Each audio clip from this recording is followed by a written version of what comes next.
Bab hati yang buta, matanya yang buta, kemudian kupingnya yang tuli, dan bibirnya yang bisu. Itu yang bisu, bukan yang tuli, yang apa namanya, buta, tuli, bisu itu bukan akal, bukan pandangan secara jasadiah, tapi secara batiniah. Pandangan secara batiniah ini akan berefek kalau di dunianya dia buta, maka ketika dia masuk ke dalam kubur dia akan buta. Nanti kita itu akan buta, Bu. Ketika masuk ke alam kubur, kalau hati kita, kolbu kita belum terbuka, masih buta tuli, bisu, maka ketika di alam kubur pun akan bisu. Nanti setelah di alam kubur, di yaumil kiamah juga begitu, Bu. Kalau belum dibersihkan, belum bersih oleh Allah, belum dibersihkan ya. Tapi ada nanti ketika di alam kubur, nanti, Bu, alam kubur itu, kemudian alam barzah, itu perjalanan kita setelah meninggal ya, Bu ya. Itu adalah alam pembersihan dosa-dosa kita. Kalau ketika di alam kuburnya kita bisu, tuli, buta hati, kemudian kita disiksa gara-gara perbuatan kita ketika di dunia tidak mau tahu, kemudian kita disiksa, kemudian bersih, baru bisa melihat, mungkin baru bisa mendengar, atau baru bisa bicara. Nanti kita akan melihat ayat-ayatnya ya, Bu ya. Jadi menghadapi kehidupan dunia ini jangan dianggap, saya juga dulu, Bu, menganggapnya santai aja gitu ya, hidup aja. Yang penting udah sholat, udah puasa, udah zakat gitu ya, Bu ya. Saya udah berbuat baik kayaknya gitu. Masya Allah. Setelah kita buka Al-Quran, kata Allah kan Al-Quran inilah hidup yang sesungguhnya seperti yang ada di Al-Quran. Setelah dibuka, ya Allah, ngeri ya. Makanya Rasulullah sering nangis begitu. Kita bukan Rasulullah kok jarang nangis ya. Ya karena beliau melihat sendiri langsung Al-Qur'annya gitu, dan dipahami dan mengerti. Nanti kita lihat. Kita lanjut ya, Bu ya, yang kemarin. Kemarin itu tentang takwa ya, yang terakhir saya sebelum penutupan. Sebelum menutup kemarin.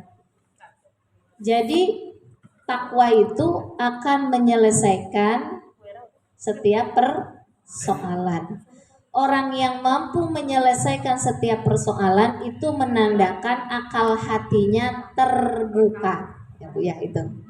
Akal hatinya itu tidak buta, Bu, tidak tuli, tidak bisu, berarti orang ini. Kalau dia takwa. Takwa itu dari mana? Kan tidak semena-mena takwa kan? Kata Allah,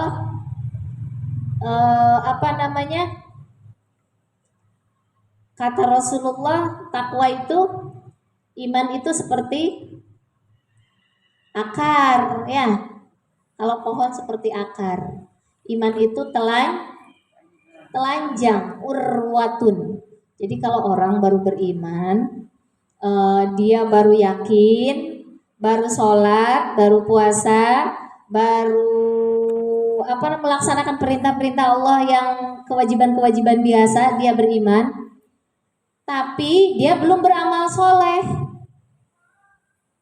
belum belum mau bantu orang, masih egois, masih pokoknya berhubungan hanya untuk kepentingan dirinya sendiri. Itu berarti belum beramal soleh, Bu. Nah, artinya apa? Belum bertakwa.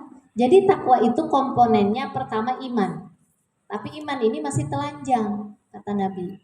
Harus punya baju, namanya amal soleh, jadilah dia takwa gitu. Jadi takwa itu iman dan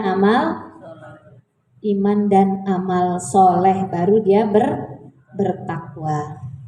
Nah, orang yang buta, tuli dan sebagainya itu ada di dalam Quran surat Al-A'raf. Kita lanjutin yang kemarin juga, surat Al-A'raf ayat 179. Al-A'raf itu surat ke-7 ya, Bu ya. tempat yang tinggi. Ayat 179. A'udzubillahi minasyaitonirrajim. Bismillahirrahmanirrahim. Walaqad zara'na li jahannama katsiran minal jinni wal ins. Dan sungguh akan kami isi neraka jahanam itu dari kalangan jin dan manusia. Bu, neraka itu isinya kita, Bu. Manusia dan jin. Kenapa? Lahum qulubun la yafqahuna biha. Dia punya hati, enggak dipakai untuk memahami. Enggak mau dipakai untuk berpikir, untuk dibuka hatinya. Walahum a'yunun la yubsiruna biha. Di mata tidak dipakai untuk melihat. Walahum adzanun la yasmauna biha. Punya kuping tidak dipakai untuk mendengar. Ulaika kal an'ami balhum adall. Dia seperti binatang, balhum adall, malah lebih buruk daripada binatang. Ulaika humul ghafilun. Dia termasuk orang-orang yang gopil, lalai. Begini ceritanya. Jadi isi neraka jahanam itu manusia dan jin, karena yang dikasih oleh Allah aturan-aturan hukum manusia dan jin. Yang dikasih Al-Qur'an manusia dan jin. Jadi manusia itu buta, tuli, nggak mendengar dan sebagainya seperti binatang. Binatang kalau dipanggil, Bu, kemarin saya jelaskan hanya menoleh, tapi nggak mau mikir, noleh aja udah. Jadi akalnya pendek kalau binatang, Bu. Binatang juga punya akal, Bu, tapi pendek. Kalau manusia akalnya tidak terbatas, bisa memenuhi ilmunya, petalanya Allah. Langit dan bumi aja kalah gitu, apalagi binatang ya.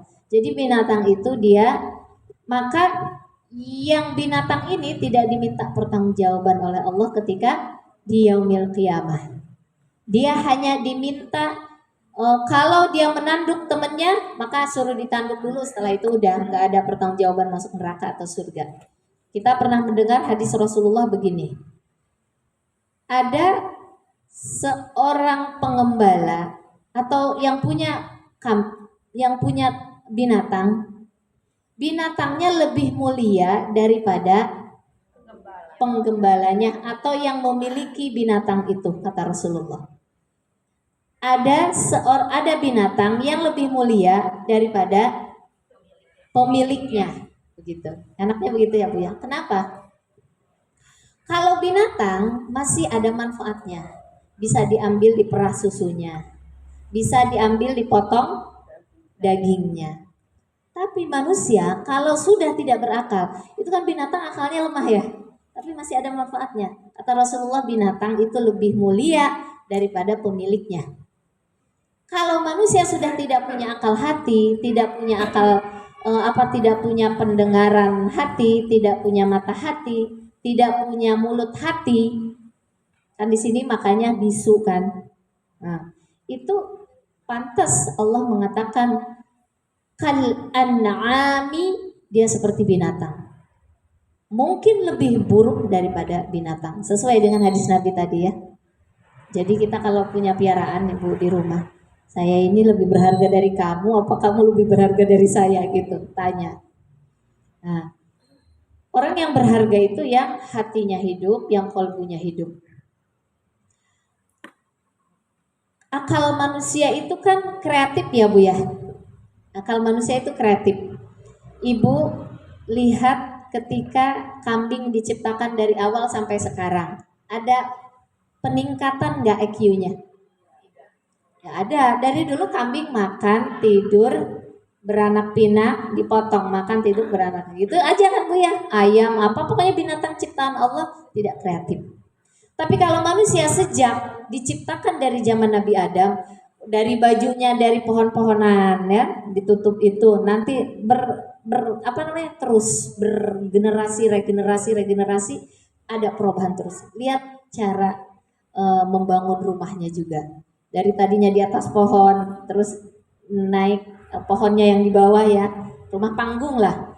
naik lagi rumah biasa, sekarang udah kayak seperti apa. Nanti lihat di tahun kita, mungkin anak cucu kita, rumah itu udah kayak apa, kita nggak ngerti. Mungkin bawahnya segede gini, atasnya yang gede.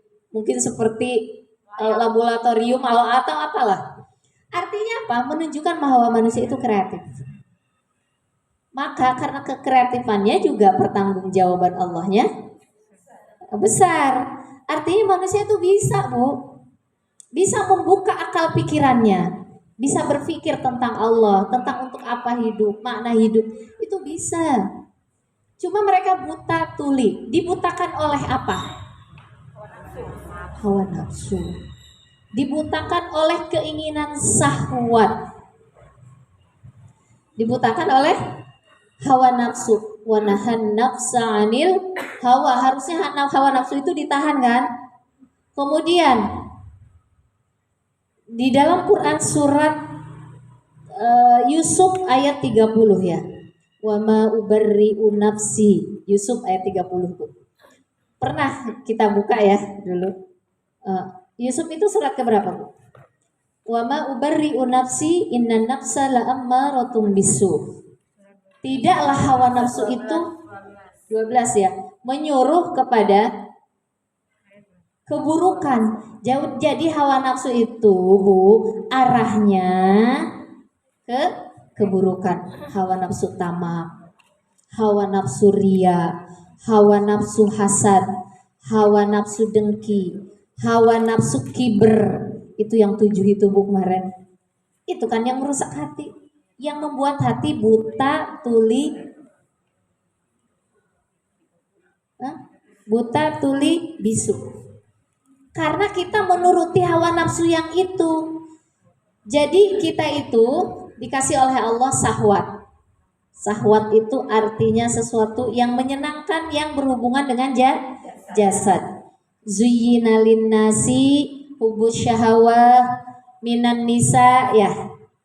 Jadi Allah menghiasi manusia senang dengan pasangannya, yang dikhususkan perempuan. Karena banyak laki-laki yang akal sehatnya hilang gara-gara perempuan. Kata Nabi begini, saya tuh gak bisa melogikakan sampai sekarang, gak habis pikir gitu. Kenapa seorang manusia, orang laki-laki itu bisa tunduk berlutut di hadapan seorang perempuan? Kalau yang lain Nabi cari ayat ada, oh ini begini karena begini, ada korelasi. Kalau laki-laki nggak ada korelasi dengan perempuan, tapi dia bisa bertekuk lutut Bu, bisa ngikutin aja kata si perempuan atau istrinya. Yang rusak kalau istrinya pemaksiat bukan soleha. Seorang laki-laki yang lurus bisa jadi maksiat kepada Allah gara-gara seorang istri. Maka Nabi mengatakan, saya nggak habis pikir, nggak bisa dilogikakan gitu, bingung gitu caranya. Kenapa ini seorang laki-laki? Nabi aja nggak bisa jawab. Ternyata di dalam Al-Quran itu zuhina, ayat berapa ya Bu Mus? Zuhina, Bu Mus masih ingat nggak? Zuhina linnasi hubbus syahawati minan nisa'i wal banina wal. Itu ayat berapa, surat apa? Ali Imran Ibu. Manusia itu syahwat Bu, yang berhubungan dengan syahwat lawan jenis. Kita pun dengan suami begitu. Kemudian hubbus syahawat minan nisa wal banin, anak-anak. Ini anak-anak yang membuat kita senang, membuat kita bahagia. Wal banin, wal konatir, artinya apa? Apa namanya? Muqantarati, wal zahabi wal musawwah, wal musawwamah. Artinya ada emas perak, ada perhiasan, pernak-pernik Bu, pernak-pernik. Ibu, kita senang kan kalau di rumah ada lemari diisi dengan, saya suka bingung kenapa sih itu gelas dihias-hias ya. Gelas tujuannya untuk diminum, tapi karena emang manusia senang dengan pernak-pernik, teko-teko kecil ya, ada hiasan-hiasan gitu. Biasanya yang senang hias-hias siapa?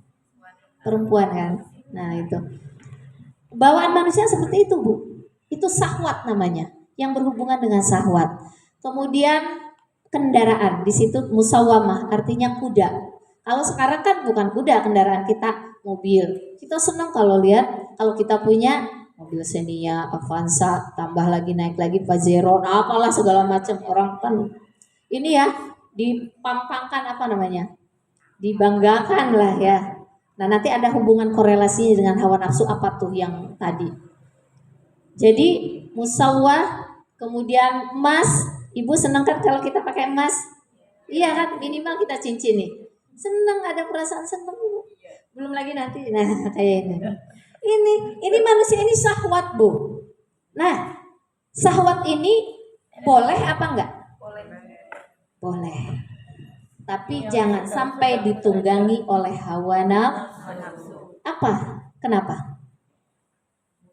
Karena kalau ditunggangi oleh hawa nafsu, maka kan ini jiwa kita ya bu ya. Ini jiwa kan? Saya bilang ini jiwa contohnya. Ini hawa nafsu. Ini jiwa kita. Ini hawa nafsu di belakang. Ini badan kita. Badan kita itu kan butuhnya syahwat. Ya bu ya. Ada perempuan, ada laki-laki buat hubungan biologis kalau udah nikah ya. Kemudian senang dengan kendaraan, ada rumah, ada anak dan sebagainya. Ini namanya jasad. Jasad ini senang dengan syahwat. Syahwat ini harus diatur. Yang atur siapa? Nih, jiwa. Jiwa ada di atas. Si jiwa ini bisa ngatur kalau kolbunya terbuka, tidak tuli, tidak bisu, dan tidak buta. Tapi kalau jiwa ini buta, tuli, bisu, maka yang akan menguasai jasad kita adalah hawa nafsu. Maka si hawa nafsu ini akan habis-habisan kalau nyari harta. Bagaimana supaya anak saya nanti hebat, anak saya nanti bagaimana, dengan berbagai macam cara. Dia tidak peduli apakah itu diharamkan atau tidak oleh Allah. Berarti si hawa nafsunya ini yang berkuasa. Kalau ibu punya perhiasan, relet, ini perhiasan semua. Berarti syahwatnya ini yang menguasai bukan jiwa kita, tapi hawa. Sampai gini, gara-gara habis beli emas di Ciputat, nah itu biasa ustadz saja yang ceramah gitu ya, lepas gitu kan. Bu sini gara-gara beli itu, terus pakai bajunya agak dinaikin supaya kelihatan. Itu artinya apa? Ini si syahwat, ini kan boleh kata Allah. Yang dilarang apanya? Membanggakannya itu karena hawa nafsu yang mendorongnya, yang nyuruhnya, yang ngarahinnya. Kan bangga baru beli. Siapa tuh yang nyuruh begitu? Hawa nafsu. Kemana jiwanya ini? Buta, tuli, bisu. Dia tidak bergerak. Kenapa? Karena diri kita si ini ngikutin hawa nafsu, punya kendaraan. Udah bagus ibu, udah cukup sebetulnya punya Avanza. Tapi nggak mau kalah dengan teman sekantor beli dia Pajero. Datangnya biasanya jarang bawa Avanza karena baru beli Pajero tiap hari bawa ke kantor. Buat apa? Buat dipamerin. Siapa yang menguasai pamer itu? Hawa nafsu. Jadi beli mobilnya nggak salah. Yang salah yang ngaturnya hawa. Kemana si jiwanya ini? Buta, tuli, bisu. Kalau di dunia kita memperturutkan ini, maka ketika meninggal kita akan buta, tuli, bisu. Kita ini hidup di dunia bu seperti di oase ya. Nah ibu, kalau Bu Vila saya belum paham, nggak ngerti, saya akan isi pengajiannya yang seperti biasa lagi. Tidak terlalu sulit. Tapi kalau ibu udah senang dengan ini, akan terus lebih senang lagi. Nggak mau yang ringan-ringan. Udah biasa. Tidak menantang. Oase itu adalah fase kehidupan ya Bu ya, di suatu tempat. Nah kita itu di dunia itu adalah seperti di oase tempat kita berhenti sementara Bu. Kita ini perjalanannya seperti begini. Ini kita lahir ya Bu ya. Kemudian ini menghadap Allah. Kemudian di tengah ini kita adalah dunia. Ini kan alam Allah ya, alam alas itu. Mati ya? Ya apa ya?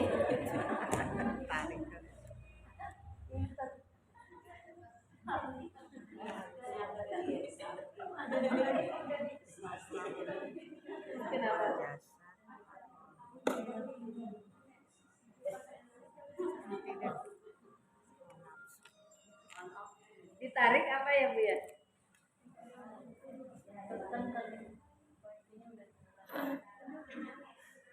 Coba Ibu tolong. Ininya ya, ada yang diputar. Sudah bisa ya? Ibu, anak itu dihadirkan oleh Allah untuk datang ke sini. Dan dia belum diminta pertanggungjawaban, Bu. Yang akan diminta pertanggungjawaban adalah kolbu kita. Kalau kita bilang begini dalam hati, anak siapa sih itu? Itu kita yang akan diminta pertanggungjawabannya, bukan anaknya. Anaknya nggak dosa. Jadi jangan begitu nanti kalau ada anak ke depan, anak siapa sih itu? Nggak dididik apa gimana gitu. Dosa kita. Kolbunya berarti jangan-jangan mati kolbu kita. Bukan mati Bu Pila, belum tahu. Ya.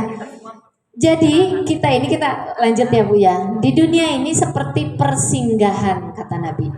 Di dunia ini seperti persinggahan. Kita ini bersinggah hanya sementara. Berapa puluh tahun Bu? Hah? Ya 60, 70, 80 tahun ya Bu ya. Tapi kalau di alam kubur berapa ribu tahun Bu? Kita tidak tahu. Sampai di alam kubur sampai ke yaumil kiamah bisa aja jutaan tahun kan? Maka ketika ada orang-orang bangun, kita ini dia di dunia ini berapa hari, berapa jam? Kita paling 10 hari katanya. Ketika dia ditanya di yaumil kiamah paling 10 hari. Ada yang bilang ya paling beberapa saat. Saking sebentarnya kita di dunia, justru yang lama di sana. Tapi yang menentukan kita di sana itu adalah ketika yang sebentar ini Bu, yang kira-kira 10 hari, kira-kira ya beberapa saat kata mereka. Jadi yang menentukan kita panjang hidup di sana itu ketika di sini. Sebetulnya itu kumurah rahiman Allah loh Bu. Jadi waktu sedikit tapi pahalanya luar biasa panjang. Itu bagi orang-orang yang mau memakai akal hatinya, yang bergerak, yang hidup. Tapi kalau mati, justru itu orang paling bodoh. Benar kata Allah, innahu kana zaluman jahula itu ya Bu ya, dalam Quran surat Ibrahim itu. Manusia itu bodoh. Kenapa? Waktu sedikit dikasih pahala yang banyak itu disia-siain. Kita ini paling sehari, 2 hari, 3 hari ketika kita nanti di yaumil kiamah. Berapa hari sih kita dulu di dunia? Ya paling 10 hari. Ya paling sehari katanya gitu Bu. Kita aja sekarang belum ngalami nanti Bu kalau udah meninggal. Pengen tahu Bu? Ya udah Ibu duluan ya terus kasih tahu ke saya. Nah itu sejenak ini. Jadi kalau jiwa kita bangun, maka selanjutnya jiwa kita akan bangun. Jadi ini Bu, si hawa nafsu ini jangan dijadikan pimpinan, harus dilawan. Apa kata Nabi ketika setelah perang dari perang Badar? Ini kan perang besar sekali, luar biasa. Iya, bahwa kita selesai dari perang asghar yang kecil ini menuju perang yang besar. Perang apa ya Rasulullah? Ini bukannya besar banget. Jihadun nafs, perang melawan ini Bu hawa nafsu yang suka kita pengennya tuh kalau punya perhiasan kalau punya kemampuan pengennya dibanggain ya, dihargai sama orang. Kalau punya harta pengennya baru ngechat aja, pengennya orang lewat itu ngelirik ke rumah kita, bener nggak? Iya Bu, baru dichat. Gimana kalau di tingkat 5? Baru dichat aja udah bangga lihat. Oh, itu kalau akal kita masih, iya masih tidur, jiwa kita tidur. Kebanyakan manusia tidur. Jiwanya. Kita lanjut nanti ayatnya akan ketemu ya Bu ya. Ini belum. Dalam hidup itu, dalam hidup kita ini Bu, ada namanya pembangun jiwa. Jiwa ini yang tidur itu nanti jiwa ini kan ada yang tidur jiwanya Bu, yang menguasai hawa nafsunya. Maka Allah akan membuat takdir kepada seseorang itu, perjalanan hidupnya kadang-kadang dibikin susah, kadang-kadang senang, kadang-kadang menderita. Itu kan takdir hidup kita. Takdir itulah sebetulnya yang Allah hadirkan untuk membangun jiwa kita Bu. Coba Bu, kalau kita hidup seneng, pengennya bangga-banggaan, tamak-tamakan, pengennya egois, nggak mau kalah, temperamen dan sebagainya gitu ya. Dikasihnya enak terus sama Allah. Bisa kembali nggak kepada Allah? Nggak bisa. Maka dibangunlah oleh Allah namanya kehidupan itu. Ada kadang susah, ada kadang mudah. Apa Bu dalam surat Al-Mulk itu? Allazi khalaqal mauta wal hayata liyabluwakum. Itu adalah takdir Allah. Ketika dikasih kehidupan, kematian, ada yang menyenangkan, ada yang tidak. Itu perjalanan takdir kita supaya jiwa kita hidup. Dibikin susah. Kenapa? Supaya kembali kepada Allah. Kalau senang terus nggak bakalan kembali manusia itu Bu. Senangnya ngikutin hawa nafsu. Maka jangan suka menolak takdir. Biasanya ada orang yang begini Bu. Saya mah hidup. Kenapa Allah nyiptain saya hidup? Mending saya mati dari dulu. Mending saya nggak dilahirkan. Begini-begini amat banget hidup. Kan suka ada yang begitu Bu. Berarti dia menolak takdir. Padahal ketika dia dilahirkan oleh Allah, dibangun seperti itu supaya takdir dia baik, supaya jiwanya hidup. Ini malah dia berkeluh kesah. Kenapa sih ya Allah nggak adil? Kenapa sih ya begini? Kenapa sih ya begitu? Aku kayaknya udah berbuat ini. Aku kayaknya udah berbuat itu. Aku kayaknya udah ibadah ini. Aku kayaknya udah ibadah itu. Berarti dia tolak takdir itu kan? Kenapa dia nggak menemukan itu? Jadi sebelum dia berusaha, dia udah keok duluan. Apa keok Bu? Putus asa. Maka benar kata Allah, jangan berputus asa dari rahmat Allah. Jadi belum ketemu jalan yang baik di depan, dalam perjalanan dia udah ngeluh, terus dia diem. Nggak ada usaha untuk bergerak. Padahal hasil itu akan didapat setelah dia ada pergerakan. Ini enggak. Belum mati, udah banyak ngeluh gitu Bu. Itu berarti orang yang suka ngeluh menolak takdir Allah. Padahal Allah sedang membangun jiwanya supaya hidup. Maka dibikinlah dia susah. Dibikinlah dia banyak masalah. Dibikinlah dia begini begitu gitu Bu. Itu takdir Allah. Harusnya dia ridho dengan takdir itu. Dia jalani aja. Dia terima aja. Dia ikhlas. Dia sabar gitu harusnya. Nanti akan ada jalan di depan. Cuma manusia kebanyakan buta, tuli, bisu itu di situ Bu. Jadi dia tolak takdir Allah. Harusnya kita terima. Ya Allah, alhamdulillah. Apapun alhamdulillah. Karena apa? Allah sedang merekayasa takdir Allah buat kita. Itulah yang terbaik buat kita. Jadi jangan sampai ada lagi kita melihat masa lalu. Kenapa ya saya dilahirkan dari orang tua seperti ini? Kenapa ya saya punya anak kayak begini? Kenapa ya saya tinggal di daerah ini? Pengennya saya di sana. Oh di sana mah begini. Itu udah rancangannya Allah Bu. Untuk membangun jiwa kita. Cuma kita mungkin kurang pergerakannya. kurang takwanya kepada Allah. Jadi belum nemu jalan yang terbaik untuk ketemu takdir yang baik. Terima dulu, intinya kan terima dulu, jangan ditolak takdir Allah itu. Begitu kan?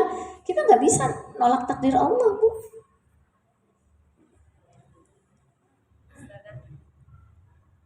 Kalau mau nanya, ini termasuk yang kayak kamu bukan gitu ya. Ini saya alami. Saya kan udah ada rencana pulang kampung gitu. Nah, udah di rencana udah jauh-jauh hari. Nah, pokoknya ada satu hal yang membuat pulang ini harus diundur gitu. Nah, sesuatu hal ini emang sangat-sangat menusuk hati gitu.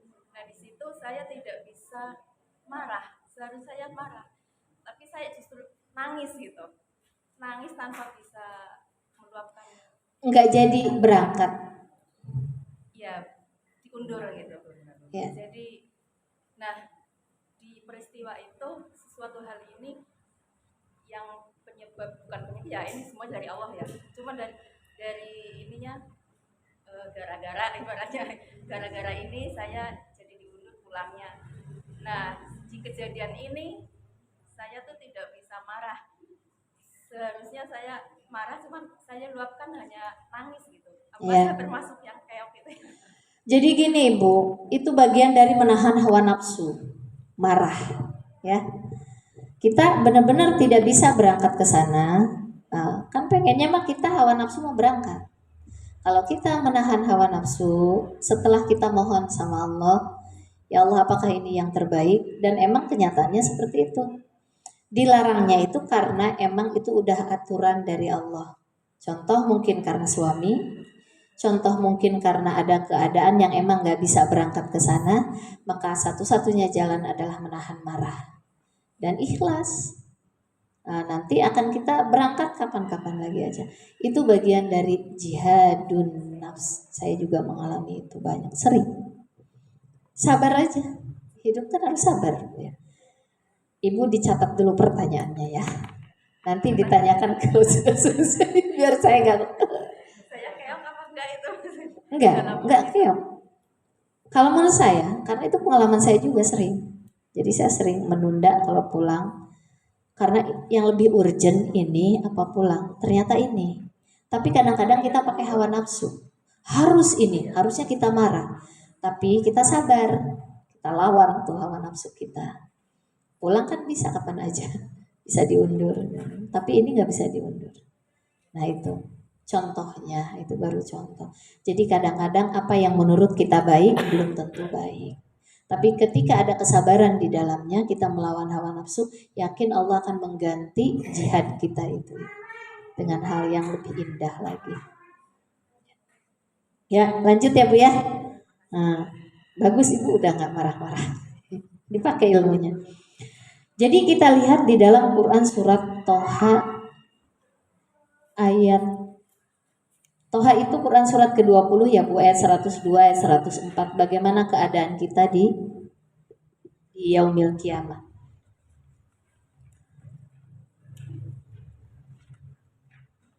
Ibu pengen dimuliakan Allah kan?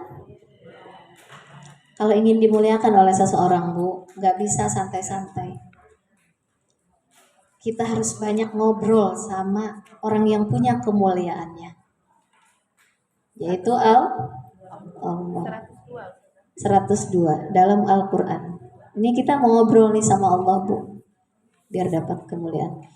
A'udzubillahi minasyaitonirrajim. Bismillahirrahmanirrahim.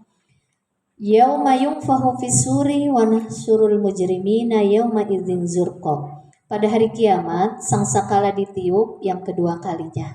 Tuh. Jadi sangsakala ditiup itu ada di Al-Qur'an di sini Bu, bukan cerita kita dengar doang ya. Dan pada hari itu kami kumpulkan orang-orang yang berdosa dengan wajah biru muram. Orang berdosa itu wajahnya itu Bu, nggak enak dipandang. Biru muram. Lanjut ayat selanjutnya. Yatakhafatuna bainahum illa bistum illa asyara. Mereka saling berbisik satu sama lain. Kamu tinggal di dunia ini lebih dari 10 hari. Kamu tinggal di dunia ini, kita itu tinggal cuma beberapa hari katanya. Di dunia, Bu. Itu udah yaumil kiamah. Tuh lihat nih, Bu, ayatnya. Nahnu a'lamu bima yaquluna idh yaqulu amsaluhum tariqatan illa bistum illa yauma. Kami lebih mengetahui apa yang akan mereka katakan ketika orang yang paling lurus jalannya mengatakan kamu tinggal di dunia tidak lebih dari sehari saja. Tuh, ada yang mengatakan 10 hari orang-orang yang buta tuli matanya mukanya itu. Tapi kata orang-orang yang lurus, lebih sedikit lagi, Bu. Seandainya kita masuk surga nih calon-calon orang yang mukanya bercahaya. Kata kita begini, enggak nyampe 10 hari, cuma sehari di dunia. Kan di sana sekian juta tahun enggak ada artinya dengan di dunia. Di dunia berapa juta tahun, Bu? Dari mulai Nabi Adam sampai sekarang. Tapi katanya itu sehari saja. Bayangkan tuh, Bu. Sehari saja. Itu nanti di yaumil kiamah kita akan berbisik-bisik dengan teman-teman kita, Bu. Coba bayangin, Bu, nanti di hari kiamat seperti itu. Kemudian kita eksplor lagi di Quran surat Az-Zuhruf ya, Bu ya. Az-Zuhruf itu ayat Al-Quran surat ke-43. Tadi surat Toha ya, Bu ya. Bisik-bisiklah kita di dunia ini cuma sekian hari. 43. Quran surat 43 ayat 38 ayat 40. Kalau pakai hawa nafsu pengennya buru-buru, Bu. Saya juga gitu. Amat ini ngaji. Tapi setelah paham, ya Allah, Masya Allah. Emang harus paham kita dengan Al-Quran. 38 kita buka. Quran surat ke-43. A'udzubillahi minasyaitonirrajim. Bismillahirrahmanirrahim. Wa akharina muqarrabina fil asfad. Dan setan yang lain yang terikat dalam belenggu. Nah, kita baca terus ya. Haza a'ta'una famnun ya, Bu. Au amsik bi ghairi hisab. Inilah anugerah kami, maka berikanlah kepada orang lain atau tahanlah untuk dirimu sendiri tanpa perhitungan. Coba 3637 dulu, Bu. 3637 dulu deh.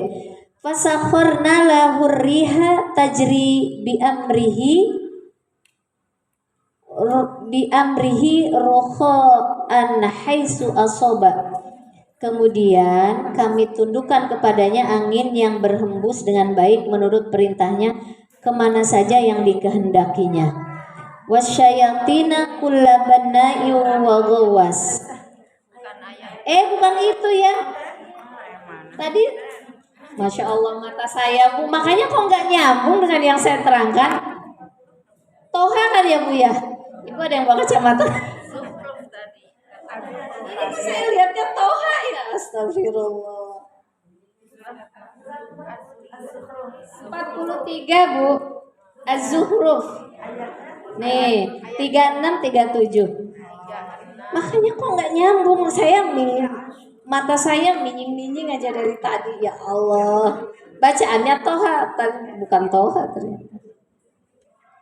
Kita lihat Az-Zuhruf, Bu.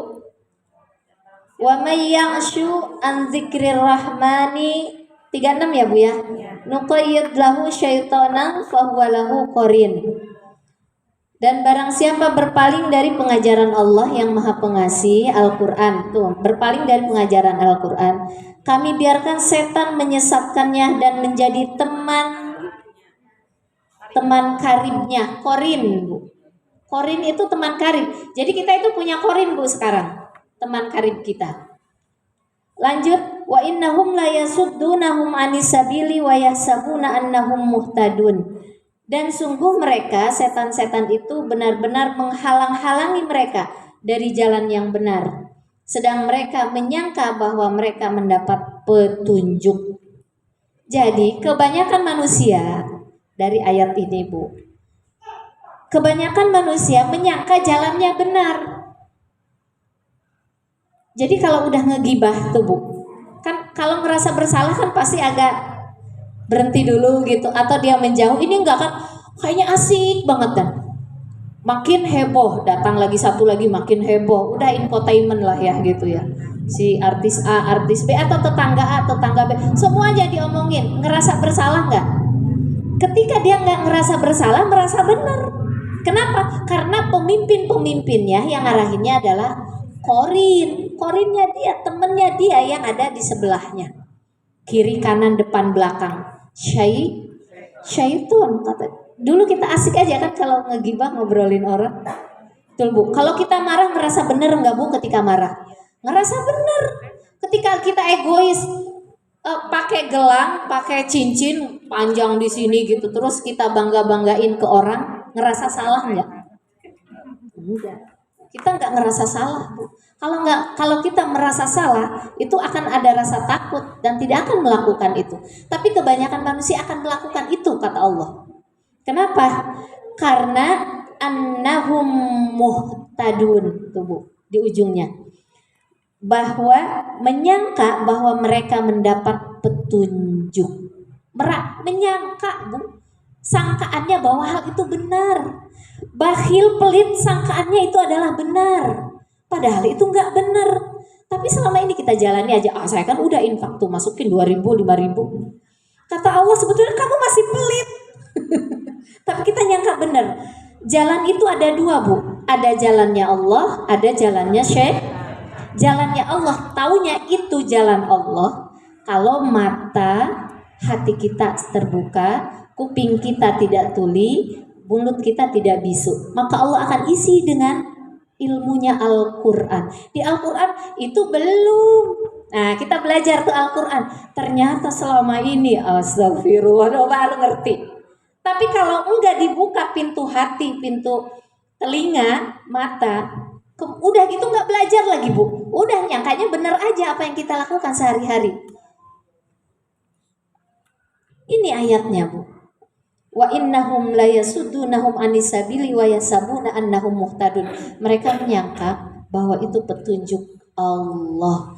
Mereka menyangka itu benar gitu. Padahal itu dari setan. Petunjuk itu cuma ada dua Bu, nggak ada yang abu-abu di tengah. Antara Allah dan setan itu nggak ada. Kalau nggak petunjuk Allah, pasti petunjuk.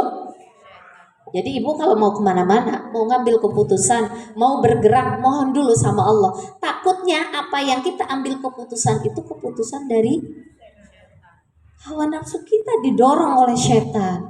Sedikit ini, ada yang suka nyepelein kan? Emang sih salah, tapi dikit ini. Udah itu. Suka begitu ya Bu ya? Ini ayatnya. Kemudian ayat yang selanjutnya, hatta idza ja'ana qala ya laita baini wa bainika bu'dal masyriqaini fa bi'sal qarin. Nih, ketika di yaumil kiamah nanti. Sehingga apabila orang-orang yang berpaling itu datang kepada kami, datang kepada Allah Bu di hari kiamat. Kita yang suka merasa benar itu Bu dulu waktu sekarang di dunia, datang menghadap Allah di hari kiamat.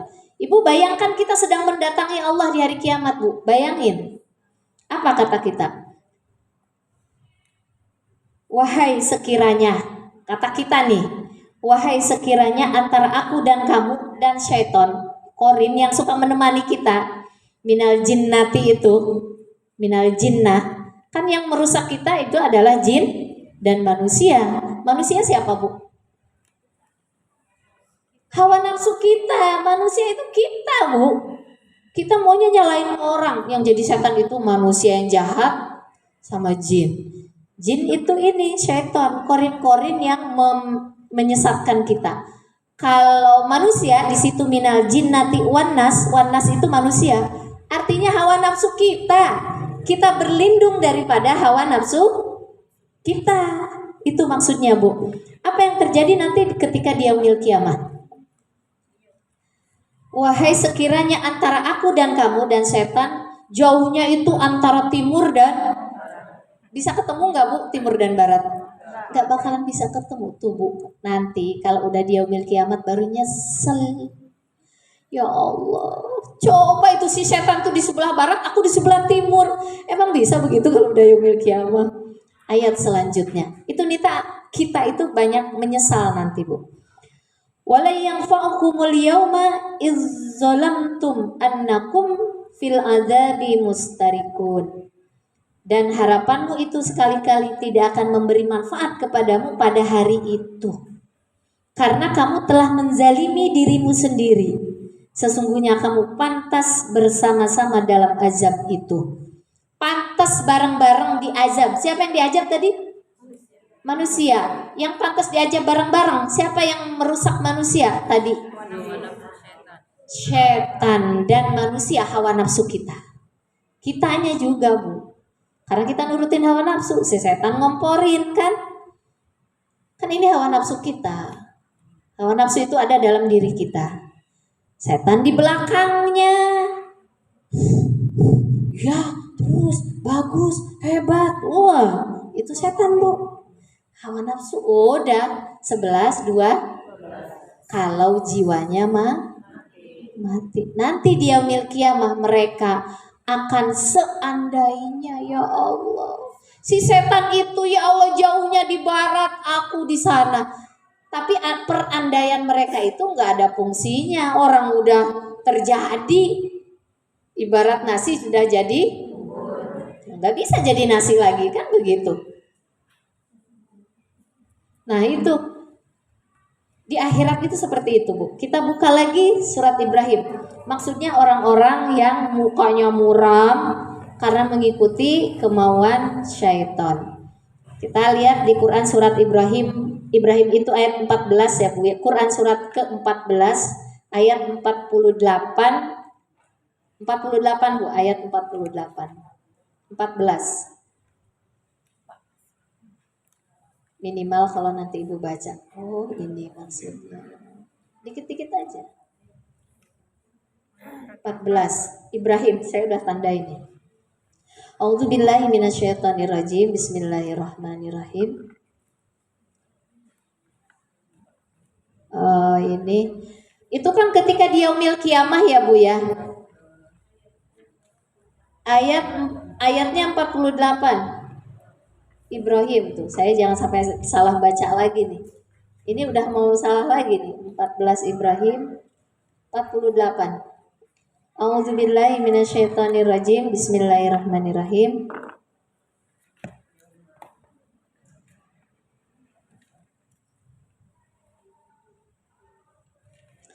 Tentang hari kiamat ya, Bu ya. Fala tahsabannallaha mukhlifa wa'dihi rusulah. Maka karena itu janganlah sekali-kali kamu mengira. Fala tahsabannallaha itu jangan kamu kira Allah itu mengingkari janjinya. Itu ayat sebelumnya ya, Bu ya. Ya. Innallaha azizun dzuntiqam. Baru ayat 48. Yauma tubaddalul ardu, yaitu pada hari ketika bumi, wassamawatu dan langit, wabarozu lillahil wahidil qahar. Bumi dan langit dan manusia dikumpulkan di padang mahsyar menghadap Allah yang Maha Esa. Wa tarul mujrimina yauma idzim muqarranina fil asfad. Pada hari itu engkau akan melihat orang-orang yang berdosa bersama-sama diikat dengan belenggu. Sarabiluhum min qatirani wa tagsha wujuhahumun nar. Pakaian mereka dari cairan aspal dan wajah mereka ditutup oleh api neraka. Jadi apa maksudnya di sini, Bu? Bahwa akan ada hari namanya hari kiamat. Hari kiamat itu hari digantinya. Kan ini tubaddalul ardu ghairal ardi. Bumi diganti dengan bumi yang lain gitu. Jadi bumi yang sekarang ini nanti hancur, Bu, diganti tubaddalu, diganti dengan bumi yang lain, begitupun malaikat. Kemudian kita pun akan dikumpulkan di hadapan Allah yang Maha Kuasa. Dan ayat yang selanjutnya, dan pada hari itu engkau akan melihat orang-orang yang berdosa bersama-sama diikat dengan belenggu. Jadi orang yang berdosa itu diikat dengan belenggu, Bu. Selain dia bisu, buta, tuli, diikat, dan kondisinya dalam keadaan telanjang. Yang memakai pakaiannya adalah amal perbuatan kita. Ayat selanjutnya. Pakaian mereka dari cairan aspal, Bu. Orang buta, tuli, bisu dari cairan aspal. Terus, dan wajah mereka ditutup oleh api neraka. Ngeri gak sih? Astagfirullahaladzim. Gak ngebayang ya Bu ya. Ketika di dunia kita gak mau memakai akal hati kita, pikiran hati kita, pendengaran hati kita, nanti di yaumil kiamah itu ciri-cirinya itu dari perjalanan pertamanya ketika di alam kubur dia telanjang. Ceritanya begini Bu, kalau orang sudah kasaf Bu, pengen lihat bener nggak sih di yaumil kiamah nanti orang telanjang, itu akan bisa lihat Bu. Pertama melihatnya di mana? Sekarang ini kita hidup di dunia, ketika di kuburan ada orang kasaf, bukan satu dua Bu, banyak Bu. Dan ini sudah dibuktikan oleh orang-orang yang bisa melihat. Jadi kalau ada orang di kuburan, biasanya kan kata para ulama malam Jumat itu adalah malam diringankannya azab. Tidak disiksa Bu, dari mulai Kemis malam habis maghrib tuh sampai datang lagi maghrib Jumat sore. Itu tuh bebas Bu manusia dari siksaan. Apa yang terjadi Bu? Itu nanti akan kelihatan ada yang buta, nggak bisa ngelihat Bu, ada yang bisu, ada yang tuli, ada yang telanjang. Ini ternyata bukan bohong. Rasulullah kan bilang kan, Al-Quran juga bilang, tapi di yaumil kiamah. Ternyata perjalanannya bukan di yaumil kiamah, setelah kita meninggal di kuburan Bu. Dan manusia banyak yang bisa melihatnya. Orang-orang yang sudah tazkiyatun nafs, membersihkan kolbunya, itu kan bisa melihat alam-alam yang lain. Bisa melihat ada orang di kuburan, di pinggir-pinggir kuburan katanya. Terus dia lihat ada yang dia cuma buta doang, tapi nggak bisu. Jadi ngobrol aja sesama yang buta gitu. Ada yang tuli, kemudian bisu. Jadi dia ngomong sendiri ada yang busa, yang tuli, bisu, tapi dia bisa melihat. Tapi orang ngomong dia nggak bisa mendengar, karena kan tuli. Tapi dia juga nggak bisa ngomong karena dia bisu, hanya bisa melihat. Atau dibalik, dia bisa berbicara, tapi dia tidak bisa melihat. Jadi ngomong aja gitu. Terus tuli juga, jadi ngomong sendiri. Terus nanti dia bisa kasih saya ini, kasih saya itu, tolong jadi gitu. Jadi tipikal orang-orang yang akan meninggal itu Bu berbeda-beda. Ada yang telanjang, ada yang pakai baju. Tapi kalau Umar bin Khattab, kata Rasulullah, ada hadisnya Bu, Umar bin Khattab itu memakai pakaian yang sangat indah. Di sini ada, ini kan pakaian-pakaian mereka seperti cairan aspal ya. Tapi kalau Umar bin Khattab, kata Rasulullah, itu Umar bin Khattab itu memakai pakaian jubah. Jubah itu adalah analogi bahwa orang itu beragamanya baik, lurus, makrifat kepada Allah. Maka Umar bin Khattab itu pakai baju yang bagus. Tapi sebagian manusia itu telanjang. Malah kalau yang paling buruk adalah dia dipakaikan dari panas pakaiannya gitu Bu. Wajahnya juga muram dan sebagainya. Nah itu. Jadi saya hanya ingin menyampaikan bahwa perjalanan kita di dunia ini akan menentukan perjalanan kita ketika di alam kubur, di alam barzah, sampai nanti di yaumil kiamah. Kita pakai bajukah atau kita telanjangkah, kita yang menentukan Bu. Kita pakai apa? Kita buta atau kita tuli? Maka kalau orang buta, orang tuli, orang nggak mendengar atau bisu, kan terbelenggu ya. Tadi kan ayat yang sebelumnya ada yang dibelenggu belakang. Saya bilang orang yang jiwanya belum bangun itu kan akan terbelenggu, tidak bisa kemana-mana. Coba Ibu, orang buta bisa kemana-mana nggak? Nggak bisa, hayu disiksa sama Allah. Nah kalau emang sudah bersih nanti baru mungkin bisa melihat.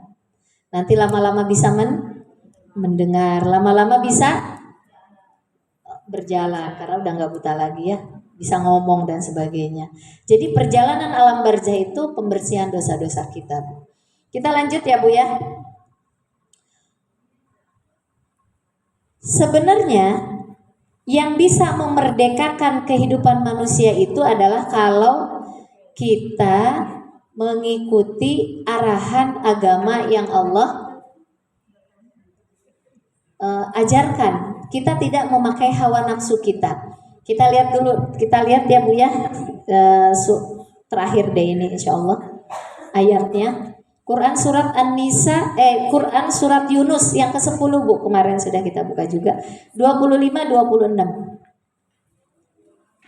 Yunus 25-26. Yunus itu surat ke-10 Bu. 25-26. Diperhatikan aja dulu Bu nih tentang orang yang buta hati, telinga, mata, bisu, nanti kemana arahnya dia itu ya. 25-26. Ini sudah saya ini kan. A'udzubillahi minasyaitonirrajim. Bismillahirrahmanirrahim. Wallahu yad'u ila daris salam wa yahdi may yasha'u ila siratim mustaqim. Dan Allah menyeru manusia ke Darussalam. Darussalam itu ke surga. Dan memberikan petunjuk kepada orang yang dia kehendaki ke jalan yang lurus. Siratim mustaqim. Jadi kalau tadi setan masuknya ke neraka jahanam ya Bu ya, kemudian pakai bajunya yang begitu. Tapi Allah nyuruhnya ke jalan keselamatan, yaitu ihdinas siratal mustaqim yang kita minta 17 kali sehari. Kemudian ayat selanjutnya, lilladzina ahsanul husna wa ziyadah. Bagi orang-orang yang berbuat baik ada pahala yang terbaik, surga, dan tambahannya kenikmatan melihat Allah. Wala yarhaqu wujuhahum qatarah. Dan wajah mereka tidak ditutupi debu hitam. Wala zillah, dan kehinaan. Ulaika ashabul jannati hum fiha khalidun. Nah, kita explore ya Bu ya ayat ini. Jadi orang yang masuk surga itu wajahnya tidak hitam, kebalik dengan orang yang masuk neraka tadi. Hitam ya Bu ya. Kalau ini enggak, dia wajahnya tidak hitam. Kemudian dia juga akan bertemu dengan Allah Subhanahu wa ta'ala. Karena dia orang yang beramal soleh. Artinya apa Bu? Allah itu mengajak kita untuk masuk ke Darussalam, kehidupan yang bahagia, yang tenang, yang damai. Kehidupan yang tenang, yang damai, yang bahagia itu apa Bu? Dengan melaksanakan ad-din, agama, Islam, iman, ihsan. Pakai itu tiga-tiganya, jangan cuma kalau sholat doang, puasa doang. Tapi isi sholatnya nggak dipakai, tetap aja bermungkar kepada Allah, tetap aja ngikutin hawa nafsu. Sebenarnya Bu, agama itu membebaskan seseorang dari perbudakan. Hawa nafsu itu agama itu Bu. Kalau kita diperbudak oleh hawa nafsu, akankah hidup kita bahagia Bu? Enggak bahagia Bu. Jadi kalau ada orang begini, biasanya anak-anak atau anak remaja ya, kenapa sih agama ini ngungkung aku? Nah, disuruh sholat, kenapa sih? Terus dek, kamu gak boleh begini, kamu gak boleh begitu. Kan suka ada yang jawab, kenapa sih agama ini kayaknya ngungkung deh, agama ini mengikat katanya. Mahasiswa juga suka bilang begitu Bu. Justru sebaliknya, agama itu membebaskan kalian dari keterpurukan, kebodohan, kerusakan. Coba kalau agama enggak ngatur kita, Ibu, pokoknya sebebas-bebasnya aja hidup. Ibarat jalan enggak ada lampu merah, apa yang terjadi? Berantakan, tabrakan. Tapi ketika disuruh berhenti nunggu 5 menit, 10 menit, aduh lama amat sih nih, orang enggak paham. Betul enggak Bu? Protes dia. ini salah kali ya ininya, langsung kayak gitu ya. Si anak-anak saya kalau lagi lama amat sih mah ini lampu merah ya. Ya justru lampu merah itu baik. Tapi hanya orang-orang yang punya akal hati yang tahu bahwa agama itu justru akan membebaskan dia dari perbudakan. Kalau kita tidak ada agama, Bu. Kalau orang tidak beragama, ibaratnya orang tidak takwa kepada Allah. Justru takwa itu menyelesaikan persoalan hidup kita kan? Kalau kata guru saya gini, kalau tidak ada agama, kalau tidak ada takwa dalam hidup ini, kan kalau nggak ada agama berarti nggak ada takwa. Saya hidup nggak bakalan berkecukupan, kata dia. Selalu gelisah, selalu kurang. Ya kalau ditakdirkan banyak. Coba sekarang kalau kita ditakdirkan lagi pas-pasan, ya, atau kurang. Jalan keluarnya apa, Bu? Takwa. Kenapa? Karena kalau orang takwa yakin kepada Allah bakal ada rizki yang tiba-tiba datang. Dia gaji cuma 5 juta, Bu. Anak 8. Cukup enggak? Kondisi zaman sekarang anak 8 gaji 5 juta. Kuliah 3. Kata dia kalau tidak ada agama, tidak ada ketakwaan dalam hidup ini, nggak cukup. Tapi setiap anak saya mau bayar semester, ada aja katanya. Terus pas lagi nggak punya uang, anak saya lagi tes di perguruan tinggi, alhamdulillah masuk kan biayanya nggak banyak. Dari mana itu hasil itu? Kata dia karena ini dari takwa, karena agama yang mengatur saya seperti ini. Coba kalau pakai hawa nafsu nggak ada agama, Bu, udah pakai jalan serobot sana serobot sini, kan pakai akal, bukan pakai agama, bukan pakai akal hati. Ibu yang gaji suaminya mungkin 3 juta, anak sekolah, pesantren, gak mungkin cukup. Tapi kenapa sampai saat ini masih bisa hidup? Bedanya tenang dengan gak tenang. Kalau gak takwa gak tenang, tapi kalau takwa tenang. Bakal ada aja nanti juga. Kan yakin sama Allah yang punya rizki. Itulah agama, membebaskan diri kita dari perbudakan hawa nafsu. Seperti itu. Bisa dipahami, Bu? Bukan hanya rizki itu aja, rizki yang lain, batin juga. Kalau nggak ada agama, udah, Bu. Islam itu membebaskan perbudakan secara lahir dan batin sebetulnya. Nggak mau kan Islam tidak boleh menghukum orang lain, menguasai orang lain. Dalam Islam kan nggak boleh begitu. Ketika kita dikuasai oleh orang lain, kita harus memberontak. Betul nggak? Karena yang harus menguasai kita adalah Allah. Siapa yang membebaskan bangsa ini? Dulu ketika zaman perang, yang membebaskan, yang berjihad di jalan Allah siapa? Pahlawannya adalah para ulama, Bu. Kenapa? Karena dia nggak mau dikuasai, diperbudak oleh manusia. Dia hanya ingin diperbudak oleh Allah Subhanahu wa Ta'ala. Maka bentuk apapun perbudakan akan dituntaskan, akan diberantaskan, begitu kan? Berbagai macam penjajahan di muka bumi harus Kenapa? Karena tidak selayaknya manusia menjajah. Diri kita sendiri aja nggak boleh dijajah oleh diri kita, Bu. Apalagi oleh orang lain, begitu. Insya Allah itu. Maka benar agama itu membebaskan dari perbudakan, dari ketidakbahagiaan. Saya udah seumur segini ngerasain, Bu. Kalau tidak ada agama, tidak ada Allah, hidup tuh berantakan, Bu. Maka ketika semakin kita memegang Allah, memegang aturan-aturannya yang ada di Al-Quran, makin mudah hidup, makin mengerti. Seperti itu. Maka ketika Abu Yazid Al-Bustami, ya, bisa ada cerita nih, Bu. Dia begini, aku mencari Allah kemana-mana, kata dia. Dia orang sufi ya, Bu, ya. Puluhan tahun aku mencari Allah dengan agama yang dilakukannya gitu ya. Ternyata aku salah paham tentang agama ini. Apa? Ternyata selama ini Allah yang mencari aku, kata Abu Yazid.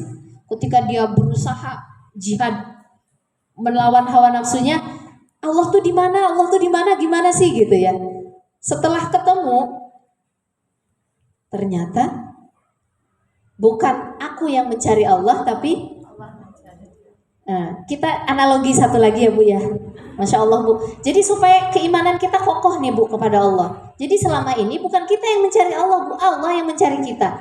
Jadi ada seorang musafir membawa untanya di padang Sahara. Dia itu satu-satunya perbekalan hidupnya itu di unta itu Bu. Kemudian ketika dia istirahat di bawah pohon, untanya kabur, nggak ada. Apa yang terjadi? Udah dia tidak punya harapan hidup lagi ya, betul nggak? Ya udah saya mati nih. Tiba-tiba untanya datang lagi. Wah, sampai dia bilang apa?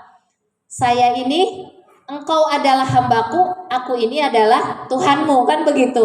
Dia saking senangnya sampai kata-katanya tidak teratur ya, tidak benar gitu ya. Jadi dia bersyukur kepada ya Allah, engkau adalah hambaku, aku adalah Tuhanmu, kata dia begitu. Saking senengnya. Apa kata Allah di hadis itu? Rasulullah Bu ini yang menyatakan, kata Nabi, Allah lebih senang kepada manusia yang mendatanginya dia. Jadi ketika kita mencari Allah, sebetulnya Allah lah yang mencari kita Bu. Lebih senang Allah daripada orang yang sedang senang tadi gitu.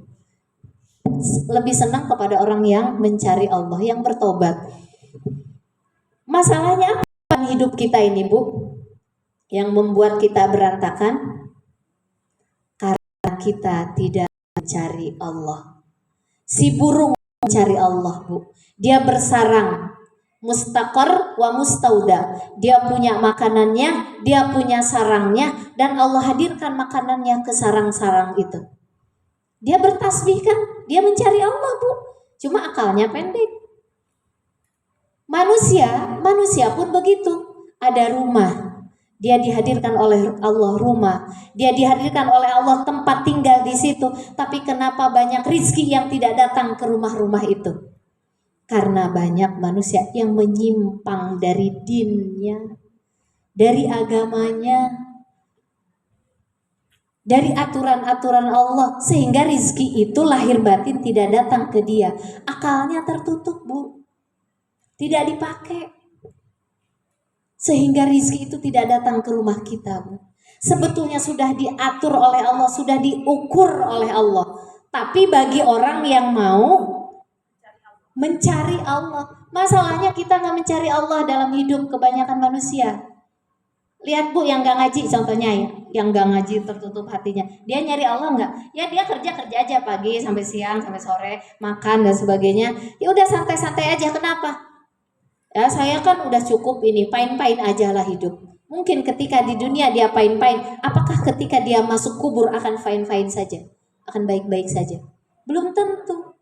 Karena apa? Jiwanya terbelenggu, mata kolbunya tertutup, ininya tuli kupingnya, matanya buta. Lihat deh, ketika nanti kita akan melihat Bu orang, akan kita buktikan nanti di alam kubur. Tetangga kita serba ada. Kalau dia buta mata hati, tuli kupingnya, kita akan melihat dia merem aja. Terus dia nggak dengar omongan kita juga. Disiksa dia di yaumil qiyamah. Dari mulai alam barzah. Kenapa? Rizkinya tidak datang ketika di rumahnya juga secara lahir dan batin. Karena dia tidak mencari Allah. Hanya orang-orang yang akan dibukakan pintu hatinya, orang yang mencari Allah. Maka gini Bu, doa terus sama Allah. Ya Allah, berikan aku kemampuan untuk mengenal Engkau. Ya Allah, dekatkan aku kepadamu ya Allah. Jadikan aku orang-orang yang bertakwa ya Allah. Coba setiap hari Ibu sekian puluh kali minta itu kepada Allah, maka Allah akan menghampiri kita. Allah udah datang, cuma karena kita belum minta, ya akhirnya Allah juga abai, cuek gitu. Masalahnya itu kita ini hidup. Kalau kita mau berbuat sesuatu aja ke dapur Bu, ada nggak sih kita ini selama ini minta pilihan yang terbaik dari Allah? Kadang-kadang kita buka kulkas, keluarin sayuran, potong-potong, saya mau masak sayur sop, saya mau masak ayam, saya mau masak ini. Nggak pernah, ya Allah, mohon Engkau bimbing, Engkau tunjukkan saya ini masak apa, biar supaya keluarga saya dipakai untuk ibadah, untuk ini. Ada nggak kita seperti itu? Jarang.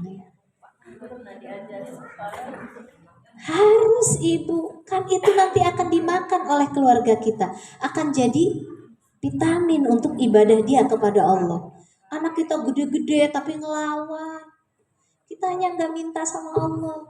Duit kadang berkecukupan tapi kok hidup nggak bahagia, nggak minta sama Allah, nggak dihadirkan Allah. Doanya juga asal Rabbana atina fid dunya hasanah wa fil akhirati hasanah. Enggak dipahami, enggak dimengerti. Apa itu Rabbana atina fid dunya hasanah? Enggak ada Rabbana atina fid dunya hasanah, hanya di lisan saja. Prakteknya kita enggak bahagia. Karena apa? Karena kita enggak memanggil Allah. Enggak ngikuti apa yang Allah sukai. Doanya aja minta, tengah malam minta, siang minta. Tapi enggak dipahami doa kita.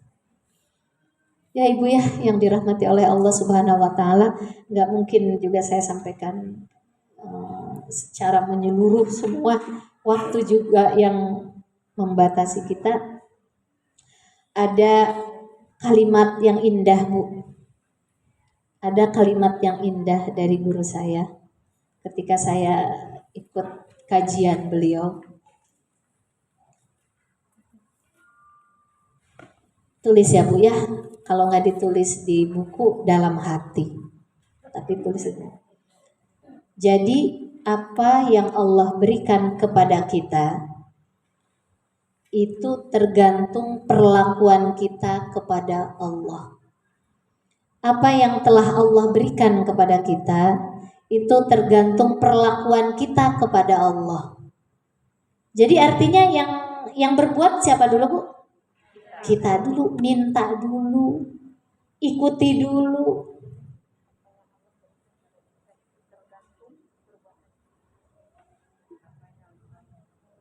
Panggil Allah dulu bu.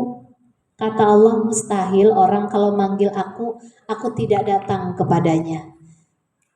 Ya Allah, ini duit tinggal segini ya Allah. Saya memasak ini untuk besok, nggak cukup deh kayaknya ya Allah. Tapi Engkau maha kaya ya Allah. Mohon Engkau cukupkan tuh. Ya Allah, anak saya mau masuk perguruan tinggi. Mohon dibimbing, dimudahkan, dilancarkan. Semoga lulus sesuai yang Engkau kehendaki. Jadi semuanya selalu minta ke Allah bu. Jangan pakai kemampuan kita terus gitu, akal kita terus gitu. Jangan ibu. Pakai semuanya kebergantungan kita kepada Allah. Jadi kalau kita banyak bergantung kepada Allah, sebatas itulah nanti Allah akan menolong kita. Semakin banyak bergantung, semakin banyak persembahan kita kepada Allah, semakin Allah pun dekat dengan kita. Ya ibu, apa yang Allah berikan kepada kita tergantung perlakuan kita kepada Allah. Ibu rajin ngaji ke sini ingin dapat ridho Allah, maka Allah tidak akan menyia-nyiakan. Kan ingin mengenal Allah. Nah, sebatas apa perjuangan ibu ngaji? Sebatas apa perjuangan hidup untuk dapat ridho Allah? Itulah Allah akan kasih seperti itu. Baju ibu akan diganti oleh Allah, kerudung ibu akan diganti, bensin ibu akan diganti yang lebih baik lagi. Infak juga semuanya. Dari saya, mungkin ada yang mau bertanya bu? Silakan kalau mau ada yang bertanya. Sebelum saya tutup.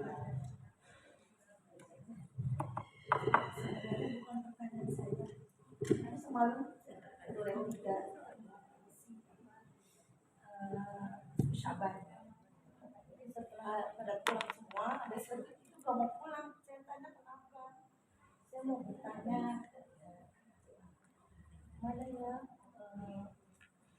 Saya itu udah jalan sholat malam, udah puasa 9 jenis, udah zikir nggak kehitung katanya. Dari lubuk seribu, dia nyampein ke saya seperti itu. Terus dia punya kehidupan, maksudnya lagi diujinya dengan kekurangan gitu saja. Jadi anaknya ada yang mondok, ada yang sekolah, ada yang sakit udah mau operasi yang kedua, suaminya PHK. Jadi gimana gitu keadilan Allah? Padahal saya udah menjalani semua. Saya Nanti ya saya tanya dulu ke guru saya. Di PS janjinya jawab hari Kamis ini saja. Jawabnya apa? Ya, Ibu nanti jawabnya dengan penuh kelembutan ya. Tapi saya jawabnya agak keras. Tapi Ibu nyampeinnya gimana? Penuh dengan kelembutan kepada beliau. Kalau seseorang beragamanya benar, kalau seseorang beragamanya benar, takwanya benar, maka hidupnya tidak akan susah. Akan selalu Allah tolong. Akan selalu Allah beri jalan keluar. Jangan-jangan hidupnya masih salah. Salah dia dalam memaknai apa yang diperintahkan oleh Allah. Salah dia dalam bersikap. Salah dalam dia niat dalam beribadahnya. Jangan-jangan itu tujuannya dunia, bukan ingin mencari Allah. Sehingga Allahnya tidak hadir. Allahnya abai sama dia, sholatnya mah rajin. Jangan-jangan dia suuzon sama Allah. Puasanya rajin, jangan-jangan dia ada hasud dengan tetangga. Jangan-jangan dia rajin menggibah. Padahal baca Qur'annya berjuz-juz. Berarti masih ada yang salah dalam melaksanakan agamanya. Maka belum dikategorikan takwa. Walaupun rajin sholat, walaupun rajin puasa, walaupun rajin zikir 500.000 kali juga. Allah abai kalau masih ada yang salah dalam beragamanya. Lurusin dulu agamanya. Iya, pasti ada yang salah. Tidak ada, Allah itu tidak pernah menyalahi janji, Bu. Wa may yattaqillaha yaj'al lahu makhraja wa yarzuqhu min haitsu. Kalau dia bilang di mana keadilan Allah, itu sudah mengindikasikan, menurut saya sudah mengindikasikan bahwa udah salah dia dalam memahami Allah. Berarti yang lainnya juga banyak yang salah. Ibu kasih pemahaman ya. Ibu masih senengkah atau ibu masih punya ganjalan dengan saudara, dengan suami, dengan siapa? Atau masih suka yang penyakit-penyakit hati tadi? Jadi yang dilihat Allah adalah ketika kolbu kita sudah menghadirkan Allah, Bu ya. Tapi kalau di sini masih ada penyakit hati, Allah nggak mau hadir. Tetap aja sholat serajin apapun, Allah tidak nolong. Sholatnya mungkin niatnya pengen anak saya harus gini-gini, Allahnya nggak ada di situ. Ya Allah nggak hadir di sholat kita. Ketika baca Quran bukan menghadirkan Allah, ketika zikir pengen anak saya cepat dapat kerjaan apa, pengen anak saya cepet-cepet dapat tercukupi bayar ininya. Baca kata Pak Ustadz, kalau barang siapa yang membaca sholawat 10.000 kali maka akan gini. Jadi yang dia ingat adalah kata Pak Ustadz, makhluknya, bukan Allahnya di situ. Konsultasi seperti ini bukan hanya ke Bu Faiz, ke saya juga ada. Bu Vila, saya baca ini 1000 kali pagi, 1000 kali siang, 1000 kali sore. Tapi kehidupan saya kok begini-begini amat. Ibu, kalau ibu benar itu menurut Allah, Allah tidak akan bohong janjinya. Jangan-jangan ada yang salah dalam beragama ibu. Suka bergibah enggak? Masih ada hasud, bertengkar enggak dengan anak, dengan cucu, dengan saudara? Jadi amal-amalan itu akan sampai kepada Allah kalau penghalangnya hilang. Jadi gimana kalau masih ada penghalangnya? Ibu banyak istighfar ya Bu, banyak tobat ya Bu, gitu. Seperti arahan Imam Ahmad bin Hambal kepada orang-orang yang datang kepada beliau, ya, suruh banyak istighfar dan bertaubat supaya keburukan-keburukan yang menghalangi datangnya rizki itu diangkat oleh Allah. Yang menghalangi rizki itu karena ada dosa yang belum ditaubati, ada dosa yang belum diistighfari. Gitu. Ya, mungkin kalau panjang lebar dia nggak ngerti kan. Banyak istighfar sama tobat aja. Coba buang penyakit-penyakit hati. Coba sekarang Bu, kalau di majlis ta'lim, Ibu kan ngajar majlis ta'lim, jangan hanya yang luarnya saja, agak ke dalam diisinya. Supaya perbuatan amal baik kita, amal soleh kita yang sedikit tuh mulia di hadapan Allah. Kebanyakan, banyak perbuatan amal solehnya banyak, tapi banyak yang gak diterima oleh Allah. Kenapa? Terhalang dengan hijab hati. Tidak banyak beristighfar dan bertaubat kepada Allah. Gak tahu itu penyakit hati, berbuat ini yang gak diterima jadinya amal ibadah kita oleh Allah. Ya itu ya Bu ya. Dari saya cukup sekian saja. Mohon maaf banget Bu kalau ada kata-kata yang kurang berkenan. Dan terima kasih atas segala perhatiannya. Yang hak datangnya dari Allah, yang batil dari diri saya sendiri. Wabillahi taufiq wal hidayah. Wassalamualaikum warahmatullahi wabarakatuh. Sebelum kita memasuki tahsin,